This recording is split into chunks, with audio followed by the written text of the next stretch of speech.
The artificial intelligence boom is moving out of the cloud and into the real world. To see the scale, you have to look at facilities exactly like this. Massive physical data centers hardwired directly into industrial electrical substations. Inside those buildings, engineers recently added a peculiar string of code to their software. They called it the power plant no blow-up flag. When thousands of GPUs process complex math at the exact same time and then suddenly pause to communicate, they create violent, unpredictable spikes in power demand.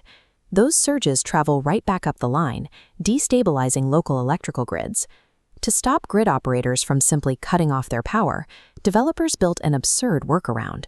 If a GPU finishes its task early, the power plant no blow-up flag forces that expensive chip to run useless junk calculations at maximum speed. It wastes energy on purpose, just to keep the power draw perfectly flat.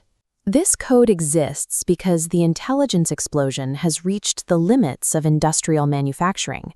Success is now a function of physical constraints: electricity, heat, and space. The most significant leverage is accruing to the unglamorous infrastructure companies solving these physical bottlenecks. We can see the first of these physical choke points inside the semiconductor cleanroom. Building the hardware for advanced computing requires navigating a staggering level of mechanical complexity.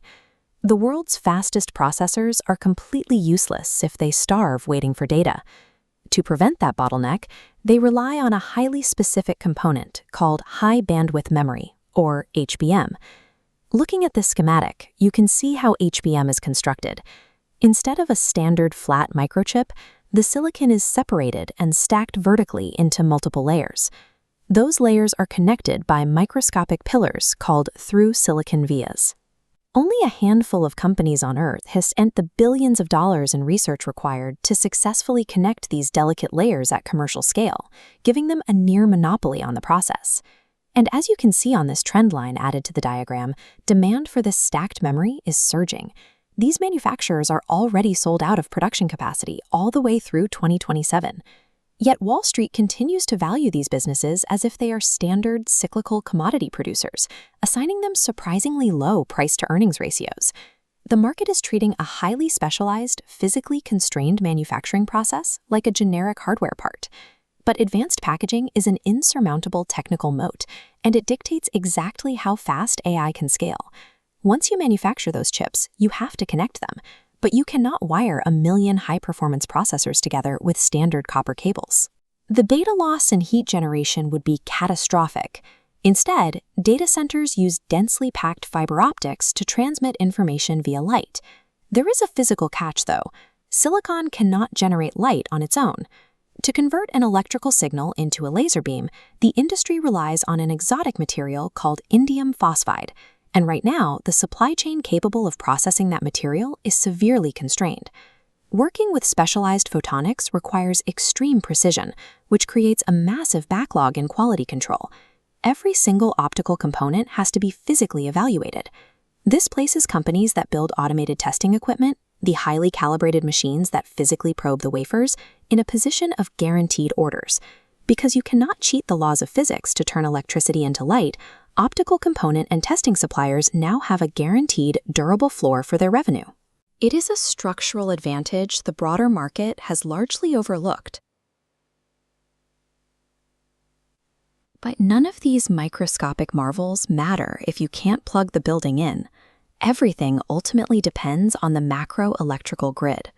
For decades, the grid has relied on traditional power transformers, massive, heavy blocks of iron and copper. They are completely passive devices. If you order one today, it will take up to 18 months to arrive, and once installed, they lack the ability to handle the aggressive dynamic load fluctuations of an AI cluster.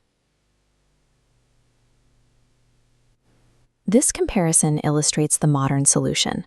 On the left is the traditional iron core, passing jagged electrical spikes straight through to the grid. On the right is a solid-state transformer, or SST. Built with advanced power semiconductors like silicon carbide, the SST actively flattens out aggressive voltage spikes to deliver a perfectly smooth sine wave. That active regulation is incredibly valuable.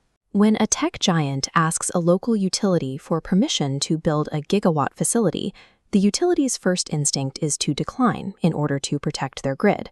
By installing solid-state transformers, data centers can guarantee grid stability, turning the hardware into a diplomatic tool that secures building permits.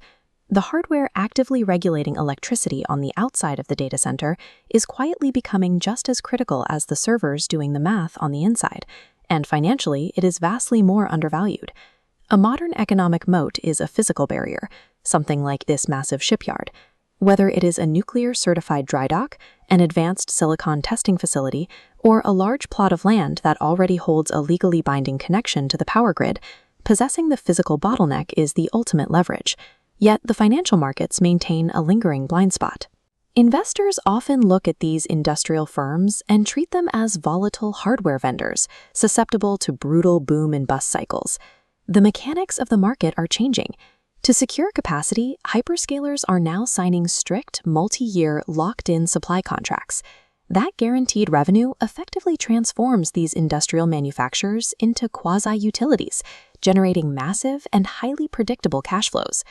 Owning the industrial backbone today provides the physical leverage needed to capture the value of every model trained in the next decade.